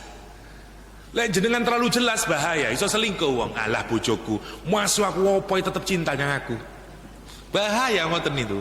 Atau terlalu wedi. Terlalu wedi anda tidak mungkin dia mencintai saya. Juga stres kita. Karena itu kepada Allah kedah kali ini kedah wonten. Karena itu kata Ibnu Qayyim al-Jauziyah, iman itu seperti burung. Dia punya 2 sayap. Satu namanya roja, harapan kita kepada Allah. Yang kedua namanya khauf, rasa takut kita kepada Allah. Le ono manuk saya pesijin, boten saged munggah. Harus ada 2. Dia bisa berkepak. 1, 2, 3 melahirkan roja. Ayat keempat melahirkan khauf. Niku sing bener. Lek jenengan nggak ada khauf, nggak ada roja, niku saya. Lah sekarang perhatikan. Lek wis 1, 2, 3, 4, perhatikan semuanya ya. Semuanya ini orang ketiga. Ayat pertama, ayat kedua, ayat ketiga, ayat keempat. Semua kita memanggil Allah sebagai orang ketiga. Orang ketiga itu maksudnya nggak ada di depan kita. Kalau saya ngomong Jokowi Presiden Indonesia, wonten teng pundi Pak Jokowi? Teng Jakarta mriko tebih, mboten ada di depan saya. Pak Jokowi Presiden Indonesia, dia orang Solo, tetap dia orang ketiga, jauh semuanya. Kita ngomong Bismillahirrahmanirrahim, Allah Ar-Rahman Ar-Rahim, jauh, orang ketiga masih. Ar-Rahman Ar-Rahim jauh, Malik Yaumiddin jauh. Lihat ayat kelimanya. Nopo ayat kelimanya? Malik Yaumiddin Iyaka. Sekarang Pak Jokowi di depan saya, terus saya bilang kepadamu Pak Jokowi saya akan taat. Di mana Pak Jokowi sekarang? Di depan saya. Karena saya ngomong kepadamu, bukan kepada dia. Bukan iyahu na'budu wa iyahu nasta'in, bukan iyaka na'budu. Maksudnya ini ngeten, kalau kita sholat Boten saged perasaan jenengan niku tiba-tiba cedek teng pangeran, boten saged. Niku berjalan pelan sesuai dengan ketajaman ruhani kita. Pertama kita masih memuji Allah yang terasa masih jauh. Bismillahirrahmanirrahim. Alhamdulillahirabbil alamin. Arrahmanirrahim. Maliki yaumiddin. Saiki sudah hadir semuanya. Perasaan senang hadir, perasaan takut hadir. Kita sekarang merasa seakan-akan berhadapan-hadapan dengan Allah. Sekarang kita sadar, ya Allah, kula mboten gada nopo-nopo ya Allah. Apalagi nanti di akhirat, kula mboten gada siapa-siapa ya Allah. Gak ada bisa membantu saya kecuali diri saya sendiri ya Allah. Karena itu ya Allah, sekarang jenengan sumpah sendiri di hadapan Allah. Jenengan sendiri yang ngomong, hanya kepadamu ya Allah saya mau membudakkan diri, saya mau taat, saya mau ndak mau lagi saya maksiat ya Allah. Kula badhe ngawula teng panjenengan ya Allah. Iyyaka na'bud. Boten wonten sing ngengken, jenengan dhewe ngomong dhewe. Kula badhe ngawula teng jenengan ya Allah. Dan kula nedhi tulung ya Allah. Iyyaka na'budu wa iyyaka nasta'in. Kula tanglet. Jenengan purun dadi budake tiyang. Boten wonten wong sing seneng dadi budak, nggih ta? Satu-satunya keinginan kita yang kita omongin sendiri padahal itu menjadi budak adalah kepada Allah SWT. Lain yang makhluk sepurane ya. Kita sama suami aja ndak mau, Mas. Bener sampean suami saya, tapi saya ndak mau jadi budak sampean, Mas. Oh no, itu sama suami itu. Tapi sama Allah kita rela. Kenapa? Karena ada keselamatan. Karena kehormatan kita adalah menjadi budaknya Allah, mentaati Allah. Dan kita niku minimal sehari ping 17 kita ngomong ngoten niku. Ibaratnya sumpah, koyo ngomong I love you, I love you, I love you 17 sedina. Mari ngono ceketek nontok wong liya itu. Lah kurang ajar to ngoten niku asline. Ngomong ae Mas, ping 17 bendino I love you. Tibake seneng via Valen ae misale nggih. Misale kados ngoten. Lah ngoten to. Kita ini tiap hari iya kana butuh,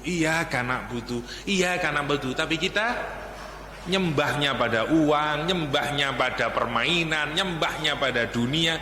Piye to arek-arek iki ngoten to mestine. Monggo saniki lek ngomong iya kaniku benar-benar muncul dalam hati. Teng bahasa Arab ngeten, kalau objeknya itu diletakkan di akhir, maknanya cuma satu-satunya. Kalau saya ngomong ngeten, saya mencintai Fatimah, itu bukan berarti hanya Fatimah yang saya cintai. Masih ada peluang yang lain. Saya mencintai Fatimah, tapi yo juga marfu'ah, yo juga ngatiem dan seterusnya. Tapi kalau Fatimahnya saya depankan, tidak ada perempuan yang lain. Fatimah, aku mencintai. Hanya Fatimah berarti, nggak ada yang lain. Perhatikan kalimatnya ini. Boten ngeten, boten kami mengabdi kepadamu ya Allah. Boten ngoten, kepadamu kami mengabdi. Berarti jenengan declare nopo niku, sumpah nopo di hadapan Allah. Kula mboten katene ya Allah mau mengabdi kepada yang lain ya Allah. Saya hanya mau tunduk kepadamu ya Allah. Saya hanya mau taat kepadamu ya Allah. Buah sopo ya Allah memaksa saya untuk taat, saya tidak mau, hanya kepadamu ya Allah. Tegas kita menyatakan. Dan karena itu yang pertama ngedi nopo, kita menyatakan diri menjadikan budak, menjadikan ngawula teng Gusti Allah. Nomor kali ini dinopo nasta'in, minta tolong. Sekarang monggo dipikirakan. Dan kepadamu aku meminta tolong. Lengkap nomor buatan kalimat nih. Jenengan lek ngomong teng kula, Pak Yahya saya minta tolong. Kinten-kinten kula langsung meneng tok napa masih bertanya? Bertanya lah, buatan lengkap niku. Pak Yahya saya minta tolong. Ngapunten Pak, nedhi tolong napa? Lah ngoten to. Ayat ini menarik. Jenengan bayangkan, iyyaka na'budu, kepadamu ya Allah aku ngawula, saya beribadah, saya mengabdikan diri, dan itu sempurna. Dan hanya kepadamu ya Allah kami memohon pertolongan. Jadi Gusti Allah njaluk tulung apa? Lah ngoten to. Rumusnya tadi diingat-ingat, nomor rumusnya. Sesuatu yang tidak dibikin spesifik berarti luas. Allah itu ngajangi ombo. Sak karepmu wis njaluk apa? Sak karep-karepmu njaluk apa? Kenapa kok tidak dibatasi? Karena keinginan kita dari waktu ke waktu selalu berubah. Jenengan zuhur sing paling mancep teng ati krana baru ketemu anak yang ngerokok sumpek diatur dak gelem, terus jenengan sing paling mancep teng ati anake waktu iya kana butuh iya kana stain kulon ditengtul panjenengan yuga kula ya Allah solehaken ya Allah. Asar ganti malih ketemu bojone saiki sing dablek asar ndongono bojone iya kana butuh wa iya kana stain bojo kula ya Allah nggih. Maghrib tonggone sing ndak bener iya kana stain tonggone ngoten maksudnya nopo mawon pun.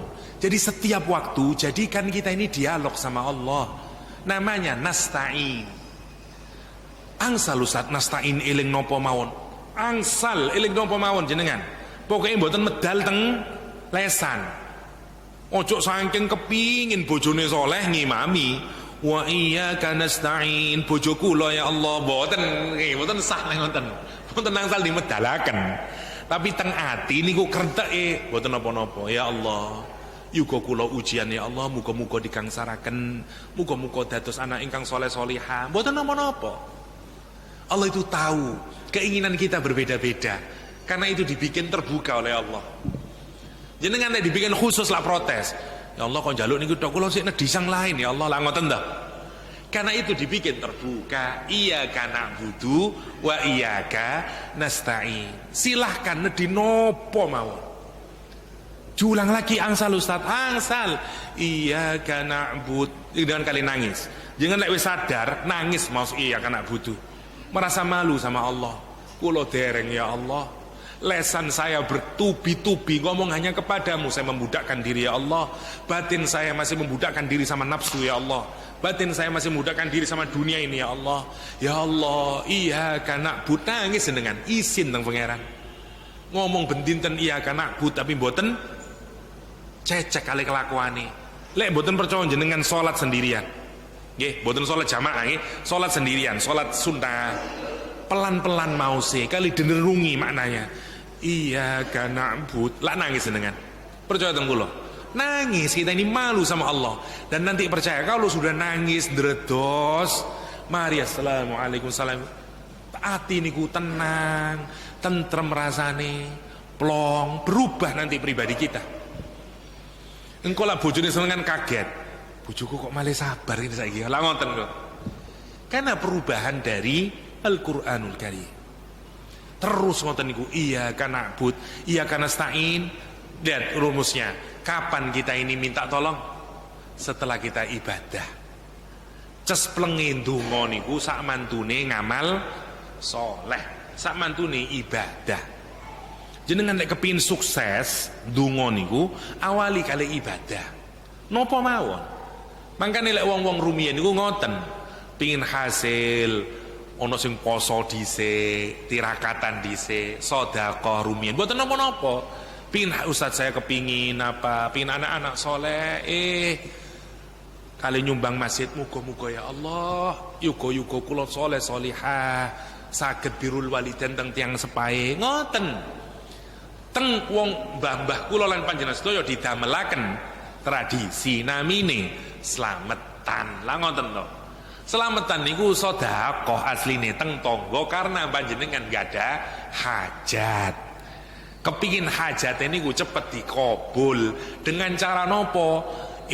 Nyumbang teng tangga kanan kiri ngeki panganan nyenengaken ngoten maksudnya. Cek nih pangeran niku karena iya na'budu wa iyyaka nasta'in. Ngoten maksudnya. Monggo iyyaka na'budu niku dimancepaken teng mana? Iyyaka na'budu wa iyyaka nasta'in. Wa iyyaka nasta'in. Lah yang menarik sekarang. Niki sudah jadi dekat sekarang kita kepada Allah. Iyyaka na'budu wa iyyaka nasta'in. Pertanyaannya sekarang, kira-kira kalau kita punya permintaan kepada Allah, ada satu permintaan yang kalau itu tidak diminta bahaya. Kalaupun kita sudah minta semuanya, tapi kalau kita tidak minta yang satu ini, tidak ada gunanya permintaan yang lain itu. Tidak akan menjadi kebaikan. Karena itu kalau yang satu ini sampai tidak kita minta, bahaya. Karena itu yang satu ini Allah kasih tahu agar kita minta yang itu. Yang lain sakarepmu wis, iya kana butuh, iya kana stain sakarepmu. Tapi aku ro modele awakmu iku lak lali lah sing njaluk sing nomor 1 iki. Apa itu? Hidayah. Monggo lek jujur mulai mau, wonten sing mikir njaluk hidayah. Mboten pikir, sing mikir urusan liyane. Anak, utang, bojo, tonggo, kabeh haji, umroh, lancare ape. Mboten wonten sing mikir hidayah. Lah gitu, lek mau jujur. Karena itu setelah iyyaka nasta'in dimunculkan apa? Ihdinas siratal mustaqim. Karena kita tahu sesungguhnya permintaan yang paling penting niku njaluk hidayah. Jenengan punya banyak harta, ndak punya hidayah, teng pundi nanti akhirnya neraka. Jenengan punya nopo mawon lah, terkabul semua keinginan jenengan, tapi ndak ada hidayah. Mau kemana kita? Karena itu Allah manti-manti oke lah, kon tak boleh minta apapun, tapi nanti siji lak lali. Karena itu dikasih pengeluaran, dikeluarkan satu doa lagi, ihdinas siratal mustaqim. Kata Allah, mintalah petunjuk untuk terus menerus berada di jalan ingkang lurus. Ngeten nggih, ihdina niku ada dua.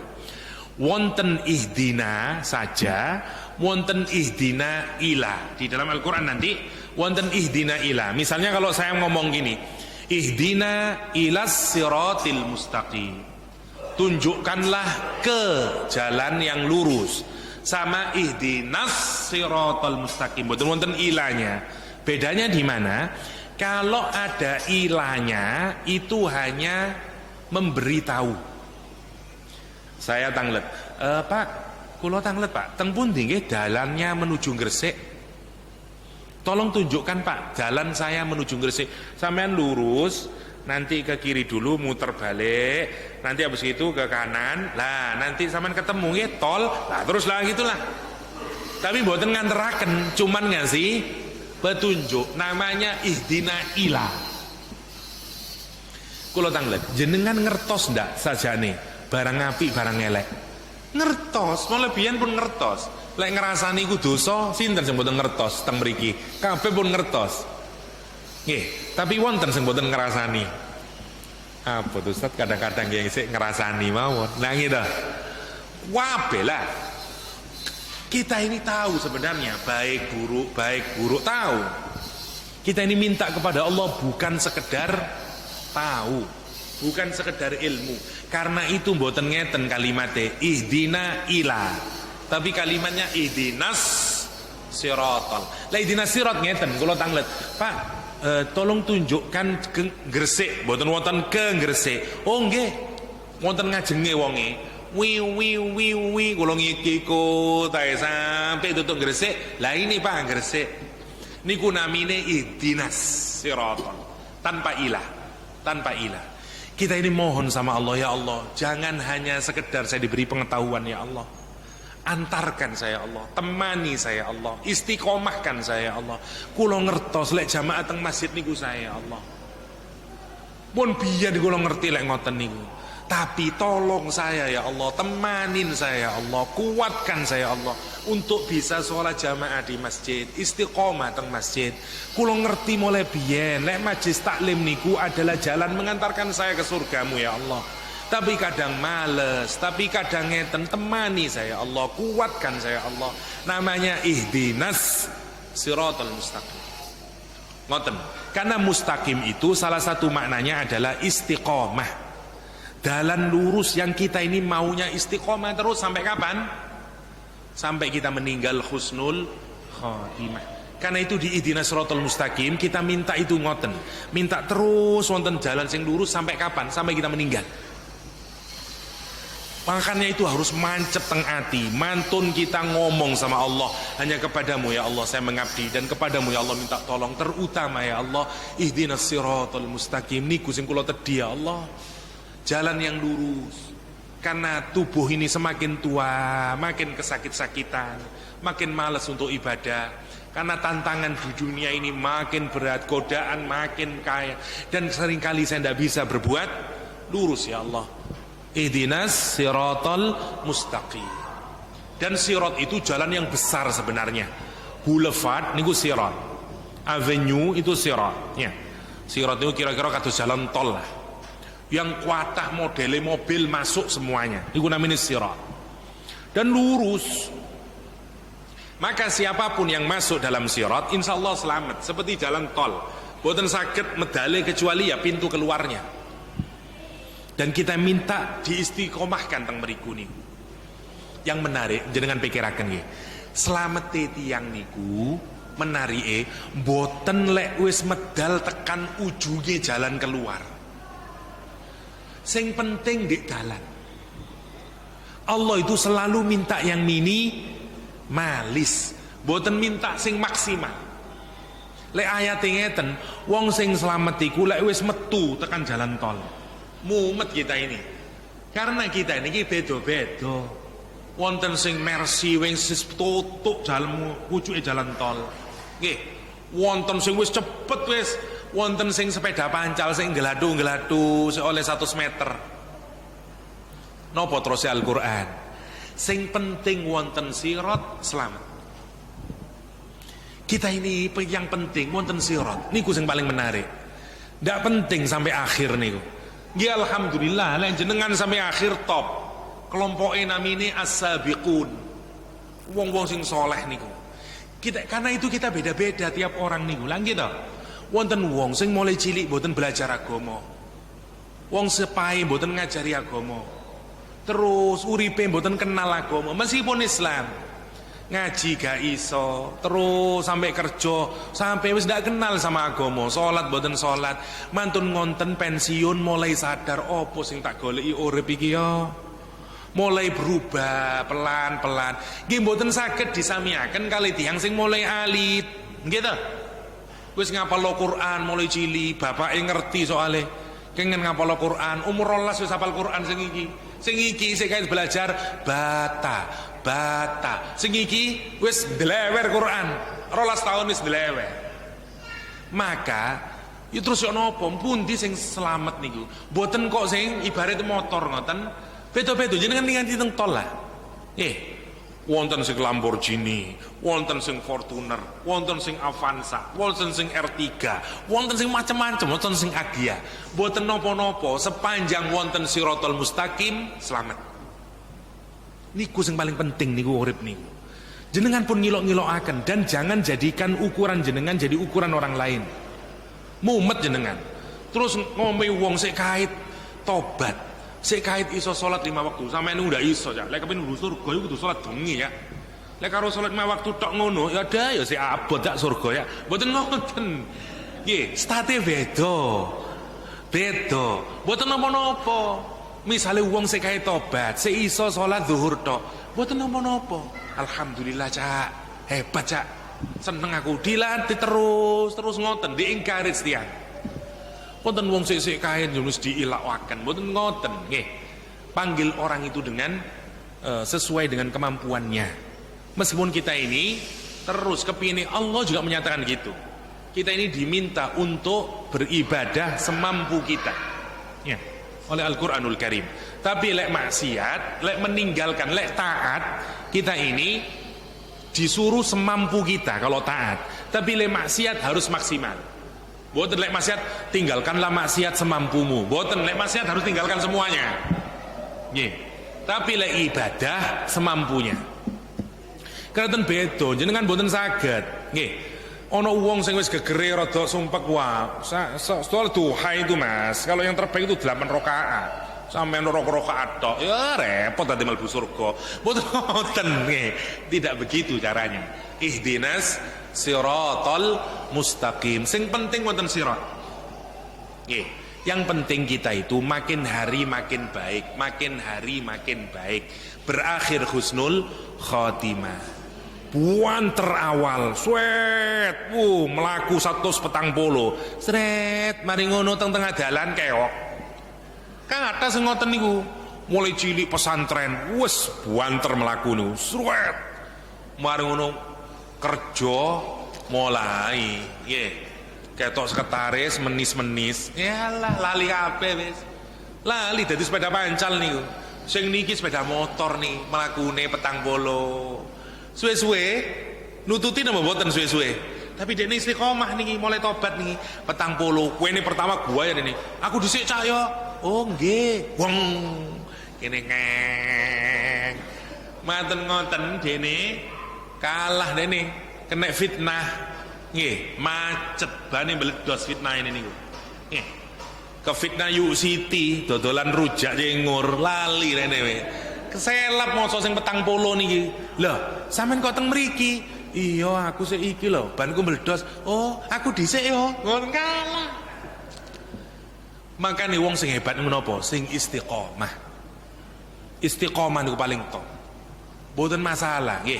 jenengan ustaz kula mboten hafal Quran mboten napa-napa sing penting istiqomah nopo sing saged terus ngoten niku namine ihdinas siratal mustaqim kula cepetaken sedikit malih kersane selesai nggih siratal ladzina an'amta alaihim ghairil maghdub alaihim waladdallin nopo siratal mustaqim niku sekarang kita bertanya apa itu siratal mustaqim Al-Qur'an menjelaskan siratal mustaqim niku dalane orang-orang yang telah Allah kasih nikmat lihat kalimatnya yang telah dikasih nikmat berarti wonge wis urip nopo sik mati pun pejah.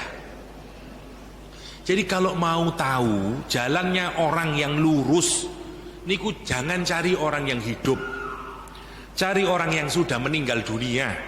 Kenapa kok kita mboten yelek contoh wong yang masih hidup? Karena orang yang masih hidup belum tentu husnul khotimah. Kalau yang sudah meninggal dunia wis jelas husnul khotimah. Rasulullah SAW, para sahabat Rasulullah SAW, para tabi'in, tabi'in, para yai-yai sing soleh, sing sampai meninggal dunia kita melihat kesolehannya. Niku sing damel petunjuk. Koyok ngono urip sing bener iku. Lek sing padha uripe, padha saling ngoreksine. Bingung nanti jenengan aku wis pokok sing tak dekno contoh iku ustaz iki. Mari no ustaz nglewar, lho kok ngene, kecewa jenengan. Nggih. Makanya kalau nyari contoh sing pun sampun tilar. Cari contoh orang-orang soleh. Bazim Asy'ari, Yai Ahmad Dahlan, orang-orang yang soleh-soleh. Bazahal Mahfud, ya, Kiai Arfakhruddin. Cari orang-orang yang soleh. Yang kita jelas tahu, masya Allah uripnya ngene, nggak ada fitnah. Tapi leteng tiang jenengan mumet. Niku saya Ustaz, tapi bojone kok 3 Ustaz. Wal ruwet jenengan nggih. Terus tentu husnul khotimah. Nggih. Jadi cari yang sudah an'amta alaihim, terutama sinten 3 generasi emas. Ya, zamane para sahabat Rasulullah, zamane tabi'in, zamane tabi'in. Terutama niku nggih 300 pertama niku 3 generasi pertama. Niku top. Para imam madhab jangan lagi geleng-geleng nanti nonton Imam Syafi'i, Imam akhlaknya itu yang harus kita jadikan teladan buat kita. Nah kersane kita tetap berada di siratal mustaqim. Apa cirinya orang-orang tersebut? Cirinya sebenarnya simple, cirinya mereka nih nggak ada ilmu dan beramal sesuai dengan ilmunya. Niku namanya siratal mustaqim. Ghairil maghdub, bukan mereka yang dimurkai kata Allah, bukan mereka yang dimarahi. Tidak disebut siapa yang memarahi. Kalimatnya menarik, ghairil maghdub, selain mereka yang dimarahi.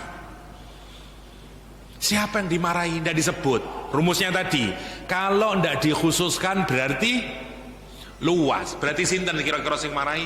Wabeh wong ngamuk.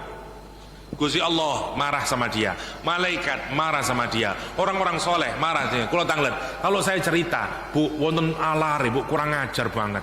Niku wingi, wah, arek jilbaban teng angkot niku, moro didono, diperkosa, mantun ngonton dipecel-pecel, dadi 40, mantun ngonton didamel sop, misalnya. Mari ngono dimangan, kalau cerita ngeten jenengan melu mangkel, melu marah, ikut serta, oh pancene arek ngoten dah. Sebenarnya ini adalah orang yang maghdub.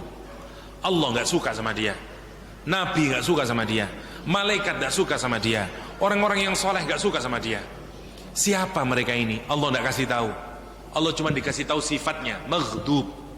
Nah, para ulama tafsir ngasih contoh maghdub ini, yaitu ulama-ulamanya orang-orang Yahudi zaman dahulu. Kenapa mereka itu punya ilmu tapi tidak beramal dengan ilmunya? Dua ilmu tapi ilmunya digunakan untuk meraih dunia. Boten, jadi ulama Yahudi itu menarik rumiyin. Datang misalnya, iki halal ta boten yai? Yai duwe halales. Dirubah-rubah kabeh. Mau mudahnya yang dimarahi itu adalah orang yang punya ilmu tapi boten beramal.